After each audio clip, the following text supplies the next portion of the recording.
नमस्कार, सुप्रभात, अभिनंदन। संस्कृत की इस रोचक पाठशाला में, इस रोचक कक्षा में आप सभी का स्वागत है। आदि भाषा, भारत की संस्कृति का प्रतिबिंब संस्कृत। आज हम इसके अंतर्गत सुभाषितानी के श्लोक पढ़ेंगे। लेकिन उससे पहले जानना आवश्यक है कि सुभाषितानी का अर्थ क्या होता है।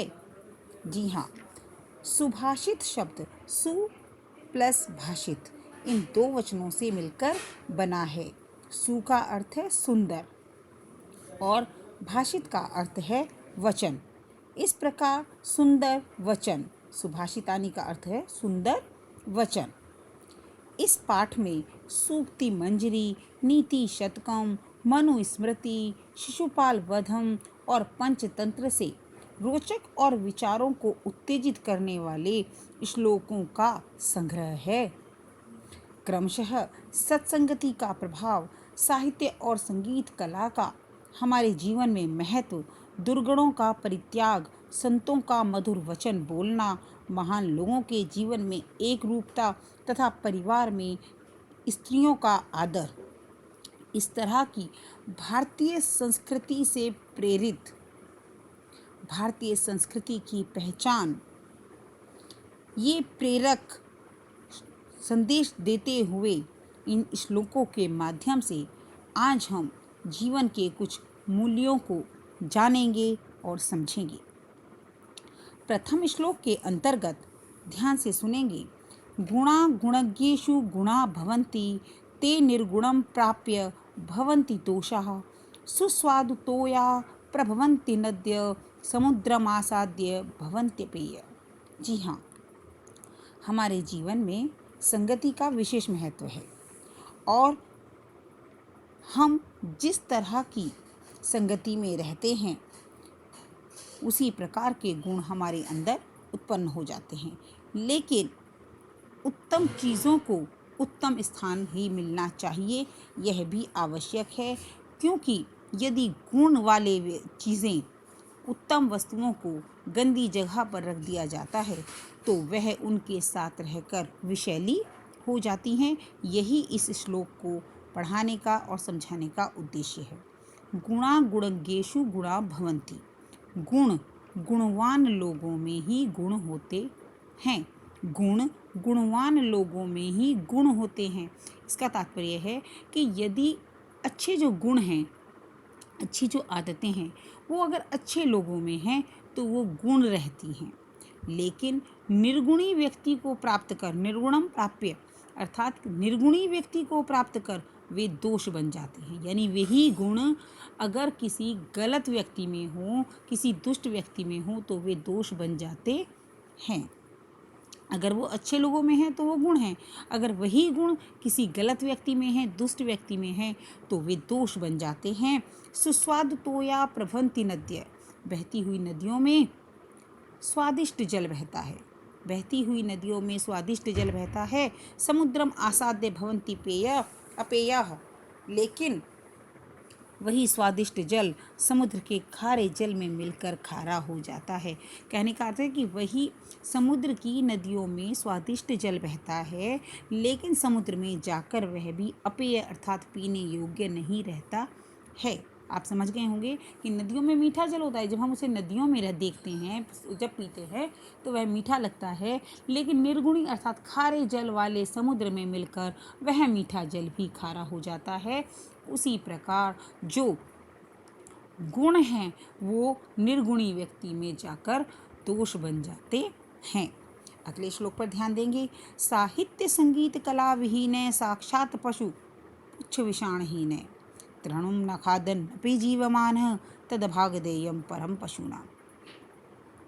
साहित्य, संगीत और कला से विहीन, अर्थात जिस व्यक्ति के पास साहित्य, संगीत और कला का ज्ञान नहीं होता, इन तीनों से जो विहीन है, साक्षात पशु, वह साक्षात पशु है। पुच्छ विषाणहीन है, पूंछ और सींगों से रहित, वह पूंछ और सींगों से रहित साक्षात पशु है। तृणम न खादन नपि जीवमानः तदभागधेयम परम पशुनाम। और तृण अर्थात तिनका यानी कि घास फूस आदि न खाते हुए भी जीवित है तो यह पशुओं में उसका परम भाग्य है। लुब्धस्य नश्यति यशः पिशुनस्य मैत्री नष्टक्रियस्य कुलम अर्थपरस्य धर्मः विद्याफलं व्यसनिनः कृपणस्य सौख्यम राज्यम प्रमत्त सचिवस्य नराधिपस्य।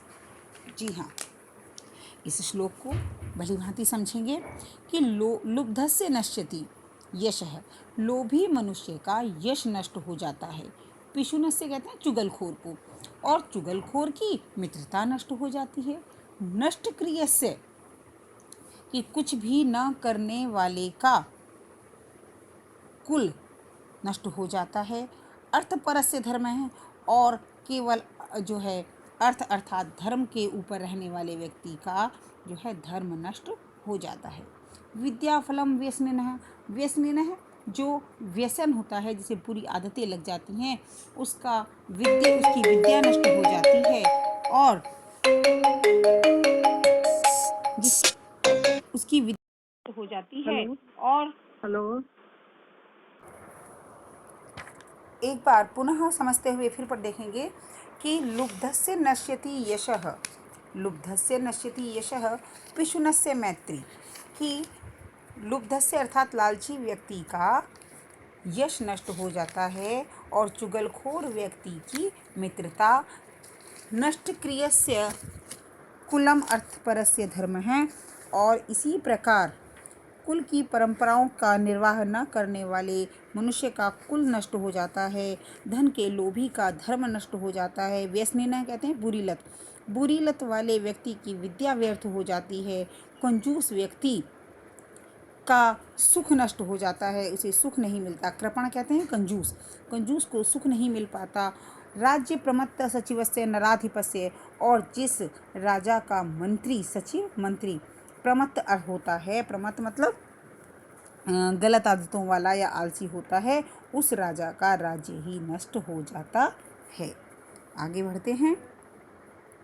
पीत्वा रसम तु कटुकम मधुरम समानम, पीत्वा रसम तु कटुकम मधुरम समानम माधुर्यम एव जनयेन मधुमक्षिकासौ संतस्तथैव समसज्जन दुर्जनानां श्रुत्वा वचः मधुर सूक्त रसम सृजन्ति। अर्थात यह मधुमक्खी जो है कड़वे मीठे रस को एक समान पीकर उसे मीठा शहद भी बनाती है। कि कटुक अर्थात कड़वा हो या मीठा, उसे एक समान समझकर पीती है और उससे मीठा शहद बनाती है। माधुर्यम मतलब मीठा, जन्म मधु, मधु कहते हैं शहद को, तो वही मैंने कहा कि मीठा शहद ही बनाती है।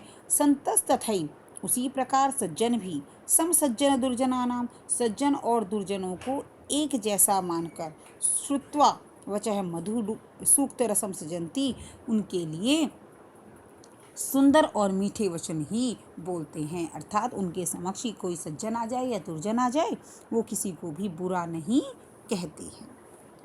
विहाय पौरुषम, अगला श्लोक देखें। विहाय पौरुषम यो हि दैव अवलंबते प्रासाद सिंहवत तस्य मूर्धन्य तिष्ठन्ति वायसाः। अर्थात जो लोग पुरुषार्थ अर्थात मेहनत नहीं करते हैं, परिश्रम से जी चुराते हैं, केवल भाग्य के भरोसे रहते हैं, दैव अवलंबते भाग्य के भरोसे रहते हैं, उन वे केवल कम ऐसे व्यक्ति जिसके समान होते हैं जो अपनी शक्ति को नहीं पहचान पाते हैं, और कम सामर्थ्य वाले व्यक्ति भी उनका क्या करते हैं, लाभ उठा लेते हैं। जैसे कि शेर के सिर पर प्रासाद यानी कि महल में रहने वाले शेर के सिर पर कौवे भी बैठ जाए हों। अर्थात जो लोग मेहनत नहीं करते हैं, परिश्रम से जी चुराते हैं और अब भाग्य के भरोसे रहते हैं, उन्हें अपनी शक्ति का भान नहीं होता है, वे अपनी शक्ति को नहीं पहचान पाते हैं, और उनका जो कम शक्ति वाले मनुष्य होते हैं वो भी मजाक उड़ा देते हैं, मजाक बनाते हैं, और उनकी स्थिति महल के उस शेर की तरह होती है जिसके सिर पर कौवे भी आसानी से बैठ जाते हैं। जी हाँ, अगला श्लोक जो है उसे समझें। पुष्प पत्र फल छाया मूल वलकल दारुभी धन्या मरीरुहा येषाम विमुखम यान्ति नार्थिनः। अर्थात इस संसार में वृक्ष से बढ़कर मरीरुहा वृक्ष जो हैं वो धन्य हैं, उनसे बढ़कर कोई नहीं है, क्योंकि कोई भी याचक येषाम विमुखम न अर्थिनः अर्थात याचक वृक्ष के समीप आता है, जो वृक्ष है वो उसे देखिए, एक एक शब्द को देखेंगे, पुष्प, फूल, पत्र, पत्ते, फल, छाया, मूल, जड़, वलकल अर्थात उसकी जो छाल है, या दारू भी धूप से बचने के लिए छाया या मूल्यवान लकड़ी। कहने का तात्पर्य है कि इस संसार में वृक्ष से बढ़कर धन्य कोई भी नहीं है, क्योंकि जो भी याचक वृक्ष के पास जाता है वह वृक्ष उसे फल, फूल, पत्ते, औषधि के रूप में जड़, छाल, धूप से बचाने के लिए छाया और मूल्यवान लकड़ी से उसका उपकार करते हैं। अंतिम श्लोक की तरफ बढ़ते हैं। चिंतनीया ही विपदाम आदावेव प्रतिक्रिया न कूप खननम युक्तम प्रदीप्ते वहिनाग्रहे।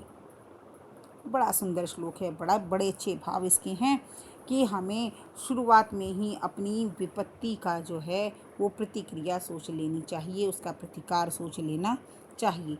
चिंतनिया ही विपदाम, विपदा से पूर्व ही उसकी प्रतिक्रिया को सोच लेना चाहिए। अर्थात यदि हमें पता है कि हमारे ऊपर कोई विपत्ति आने वाली है तो पहले ही उसका उपाय सोच लेना चाहिए। न कूप खननम युक्तम प्रदीप्ते वहिनाग्रहे, क्योंकि आग के लग जाने पर, आग के फैल जाने पर कुआं खोदने का जो विचार है वह मूर्खता का प्रतीक है। कहने का तात्पर्य यह है कि अगर समस्या आ ही जाए और उसके बाद उसका विचार किया जाए तो वह भयावह रूप ले लेती है, लेकिन समस्या के आने से पहले ही यदि उसके बचाव के उपाय कर लिए जाते हैं तो वह श्रेष्ठ होता है। आशा करती हूँ इन सभी श्लोकों को आपने भली प्रकार समझ लिया होगा, स्पष्ट आपके समक्ष हो गए होंगे और इनके द्वारा जो नीति ज्ञान दिया गया है वह भी आपकी समझ में आ गया होगा। उसी के अनुरूप आप उसे पूरा नहीं तो थोड़ा थोड़ा अपने जीवन में अवश्य धारण करेंगे और आगे बढ़ेंगे। आज की कक्षा के लिए इतना ही। धन्यवाद।